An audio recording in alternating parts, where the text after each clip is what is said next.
Olá!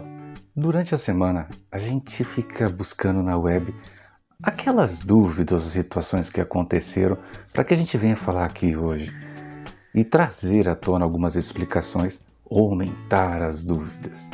Então, a gente resolveu falar novamente o que seria o autismo, o que é o autismo.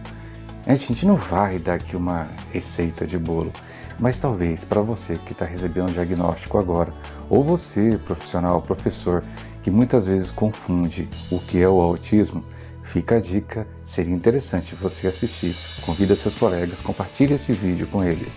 Talvez você consiga elucidar e fazer um trabalho bem legal com um aluno autista. Vamos lá? Então, sem delongas.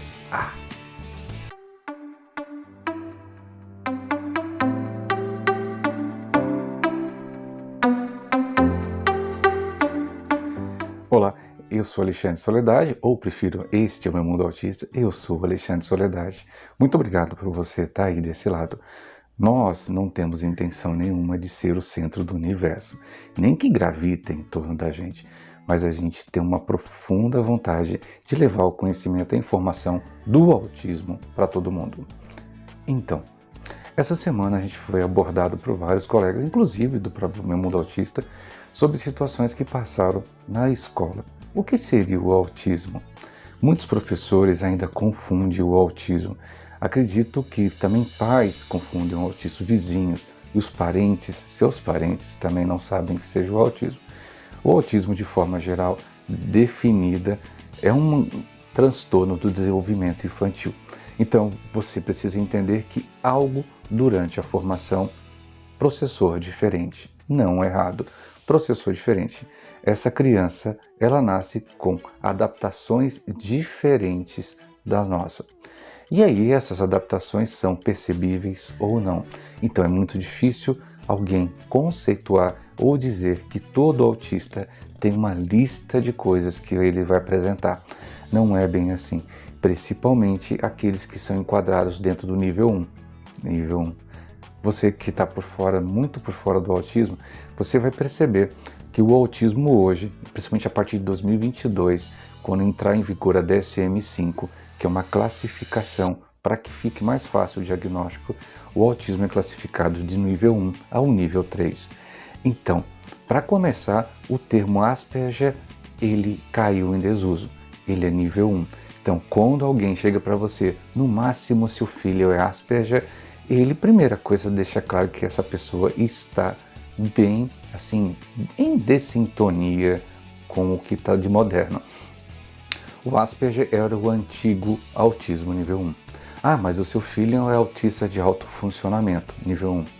Então, todos aqueles casos ou manifestações do autismo em que, se você olhar principalmente em 3 situações, presença ou não da fala, da comunicação e da fala, assim, problemas de ou não de intelectuais, de conhecimento, de armazenar o conhecimento. E outra é a disfunção social. Todos os autistas têm a disfunção quanto ao social. Por quê?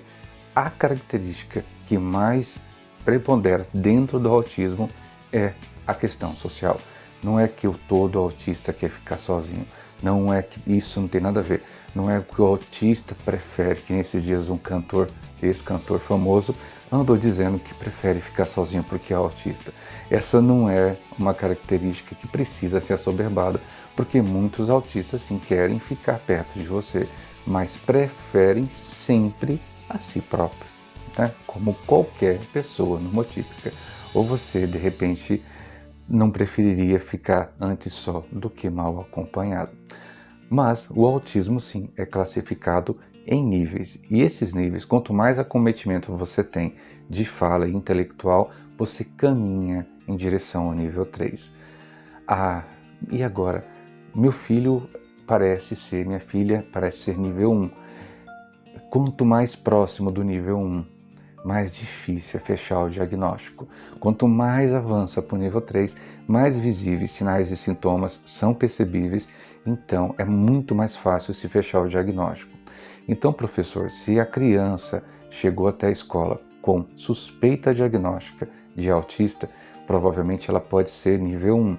Então não força a barra pedindo laudo, porque o pai vai levar talvez 7, 8 anos para fechar um laudo. E muitas vezes, se for menina, só vai conseguir fechar o laudo na adolescência. Mas como assim? Eu vou ter que esperar até lá? A legislação brasileira permite que as crianças tenham direito à educação especial independente do laudo. Então é preciso, mas o que eu faço sem laudo? Ou faz uma análise. A gente falou num card aqui atrás de um programa individualizado ou especial, individualizado na verdade, para que pessoas autistas ou com outro tipo de síndromes ou com outro tipo de necessidade pudessem ser inseridas, incluso dentro da escola. Então, o laudo não é a coisa mais importante. O laudo, talvez, muitas vezes, é necessário para quê? Para que você possa te ajudar a enfatizar, a bombar o seu conteúdo programático, ajudar aquela criança, mas não como condição para poder excluí-la da sala de aula ou para que ela tenha direito àquilo. Para isso, muitas vezes os pais entram em contato com a Secretaria de Educação do seu estado, do seu município, pedindo um parecer social. Vem a psicóloga, vem a assistente social e fala que aquela criança de fato é merecedora de uma sala especial ou de educação especial. Não necessariamente precisa o laudo fechado. Fica essa dica, tá, professor? O senhor, coordenador e diretor de escola, vocês não podem proibir do aluno ter acesso aos direitos dele simplesmente porque não tem um laudo.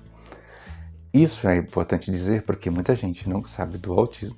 Muita gente assiste aqueles seriados Atypical, The Good Doctor e assim por diante e fazem uma imagem principalmente romântica do autismo. Quem não gosta daquele Dr. Murphy? Então, essa visão é a visão romântica do autismo. Para pais e mães que convivem com o autismo 100% do tempo, sabem que nem sempre é assim. Como a gente tem um espectro, é classificado, o autismo é chamado de espectro autista, porque você imagina um arco-íris com a quantidade de cores, eles são diferentes um dos outros. Um autista não pode ser, por mais que ele seja enquadrado dentro do nível 1, ser comparado com uma outra pessoa autista, assim como nenhuma pessoa normotípica é igual a outra. A gente precisa separar a situação do autismo para que a gente possa conversar com as pessoas sem medo, porque esse tipo de temor que vem daí para cá acaba nos fazendo ressecear nossos filhos, bloquear, deixar nossos filhos trancados em casa pelo medo do julgamento. Se nós começarmos nós pais e pessoas próximas a pessoas autistas começarem a se empoderar sobre a situação, não é criar barraco, mas às vezes é necessário. Fazer barraco é uma coisa importante. Não é o fazer no barraco, mas mostrando que seu filho tem direito. Isso fica um tanto difícil quando, por exemplo, o ministro da Educação recentemente falou aquele monte de borracha. E a gente precisa ter força como pais para que garanta o direito dos nossos filhos e nunca ser a voz deles. Essa é outra treta que aconteceu na internet recente de pais dizendo que eu sou a voz do seu filho. Você não é a voz do seu filho. Você é quase um procurador que é em cima dos direitos, na busca dos direitos. Mas se ele consegue se manifestar, deixar claro o que quer, a voz preponderante será sempre da pessoa autista. O autista sim casa, o autista faz faculdade. Aquela médica, lembra aquela médica que falou que se você chega na faculdade você não é autista. E esse autista, quando chegar na faculdade, ele vai encontrar dificuldades. Professores que também vão pensar igual essa médica, que uma pessoa autista não tem condição de chegar a uma faculdade. Nossa, eu tenho muitos amigos e colegas que são autistas, que são inclusive doutores em áreas que você não espera. Ah, mas esses casos aí, Asperger, voltamos para Asperger. Asperger não é mais uma classificação utilizada. Aquela situação do Dr. Murphy, do The Good Doctor, existe uma outra situação chamada Savant, em que de repente uma qualidade é assoberbada. E aí você vai ver muito bem que qualidade é assoberbada pelo Savant naquele rapaz autista. O autismo, ele é detectado na infância. Principalmente os níveis 2 e 3, mais ou menos que até 3 anos, já dá para perceber. E não é por sentar em W, não é por andar na ponta dos pés. Não são esses traços que caracterizam uma pessoa autista, mas um conjunto de coisas. É tanta coisa, né? Quando você vai falar dos sinais mais visíveis, você vai falar de estereotipia. Aqui nós temos um card falando de estereotipia. A gente vai falar de ecolalia, que é a repetição frequente de determinadas frases. E aí você talvez se surpreenda, você pai de autista, que talvez você também tenha ecolalia e você não percebeu. Ecolalia não é simplesmente ficar repetindo a mesma frase. Acontece bastante isso é um exemplo. Mas existe também a ecolalia, que é de você ficar repetindo o que você já acabou de dizer. E se você percebeu, talvez eu tenha feito isso. A ecolalia também é um processo que acontece em pessoas nomotípicas. Ela não classifica, ela não serve para fechar o diagnóstico autista. As estereotipias, temos várias, inclusive os normotípicos também tem, mas aquelas que a gente costuma ver muito na pessoa autista, a gente fez essa semana vários 1 minuto, que são aqueles pequenos shots de 1 minuto, para que você entenda basicamente do que se trata. Compartilhe com as pessoas da sua família, para que eles possam entender o que é cada uma dessas coisas. E aí a gente volta. O autismo é tratável? Não, o autismo não é tratável. A criança, o jovem, o adulto, o autista será adulto para sempre. Então não adianta nenhum tipo de terapia, seja ela convencional ou holística, que leve seu filho ou sua filha à cura. Essa cura não existe. Então, diz um grande pensador, creio eu que foi Raul Seixas que disse isso, que você não é consultado para nascer e nem consultam você na hora de morrer, e você deveria aproveitar o percurso. O autismo se dá pelo aproveitamento do percurso. Aproveite seu filho, não tranque seu filho em casa por causa do que os outros estão falando. Se informe, busque grupos e comunidades que pensem longe do romantismo, que trazem você para a realidade do autismo. O autismo não pode ser um lado tão romântico e não é o fim do mundo. Tenho 2 filhos que são autistas e fico muito feliz de ter meus filhos, amo os 2 muito. Meu filho Augusto está fazendo o 2º grau, minha filha Sofia, ela não fala e a gente se comunica muito bem. O autismo, sim, não é fácil, é difícil, é um dia por vez, não é aquela maravilha que aparece em muitas comunidades e grupos, principalmente para quem não tem condição financeira e condição de acesso às terapias, porque essa deveria ser a nossa luta.